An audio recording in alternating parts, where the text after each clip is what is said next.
अब बात अभिनेता राजनेता कमल हासन के उस बयान की जो इन दिनों सुर्खियों में है, जिसने दक्षिण भारत में भाषाई विवाद को एक बार फिर हवा दे दी है। उनके हालिया बयान ने कर्नाटक में जबरदस्त आक्रोश पैदा कर दिया है और अब मामला कर्नाटक हाईकोर्ट तक पहुंच गया है। आखिर कमल हासन ने ऐसा क्या कह दिया था, इस रिपोर्ट के जरिए समझिए।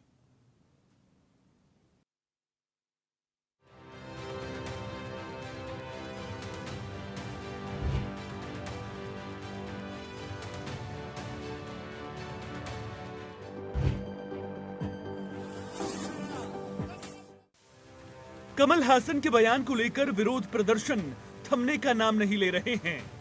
आपको बता दें कि कमल हासन ने अपनी आने वाले फिल्म ठग लाइफ के ऑडियो लॉन्च के दौरान ये टिप्पणी की थी।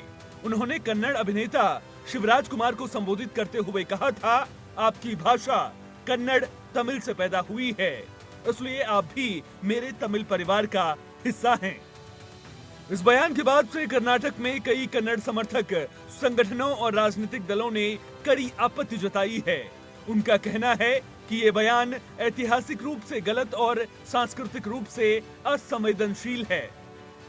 कर्नाटक के मुख्यमंत्री सिद्धारमैया ने भी इस बयान की निंदा करते हुए कहा कि कमल हासन को कन्नड़ भाषा के समृद्ध इतिहास की जानकारी नहीं है।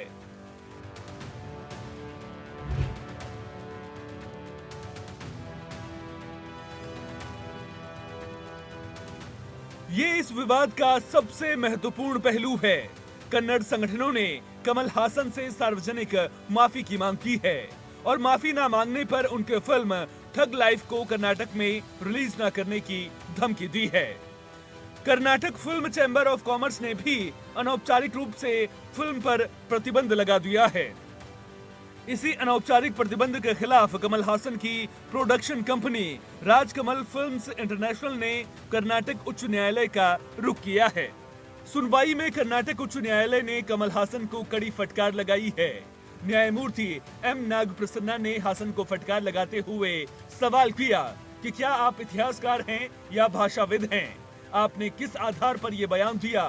अदालत ने मौखिक रूप से कहा कि कोई भी नागरिक अपनी नेला, जला और भाषे यानी भूमि, जल और भाषा की भावनाओं को आहत होते बर्दाश्त नहीं करेगा।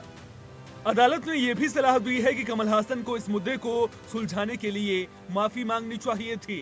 हासन के वकील ने अदालत में बयान का वीडियो भी चलाया और ये स्पष्ट करने की कोशिश की कि उनका इरादा गलत नहीं था, लेकिन अदालत संतुष्ट नहीं हुई।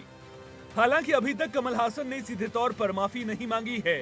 उन्होंने Karnataka film chamber of commerce को एक पत्र लिखा है, जिसमें उन्होंने स्पष्ट किया है कि उनके बयान को गलत समझा गया है और उनका इरादा कन्नड़ भाषा को नीचा दिखाने का नहीं था।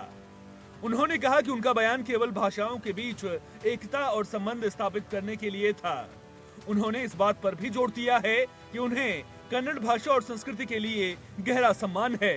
हालांकि कोर्ट और कन्नड़ संगठनों का कहना है कि ये स्पष्टीकरण काफी नहीं है और उन्हें बिना शर्त माफी मांगनी चाहिए।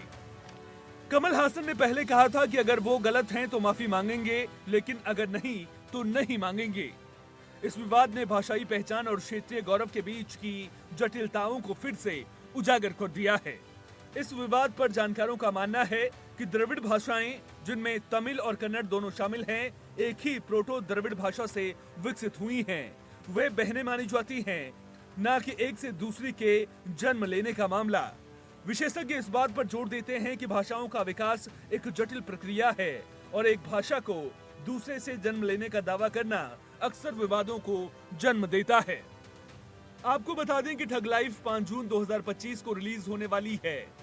कमल हासन और उनकी टीम को उम्मीद है कि जल्द ही कर्नाटक में फिल्म के रिलीज का रास्ता साफ होगा।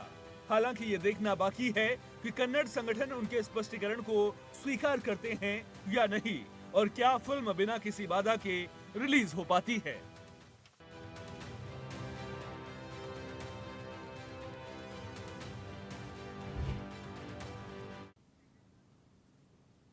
ये देखना होगा कि ये भाषा का विवाद किस दिशा में आगे बढ़ता है और क्या कमल हासन इस पर कोई स्पष्ट रुख अपनाते हैं।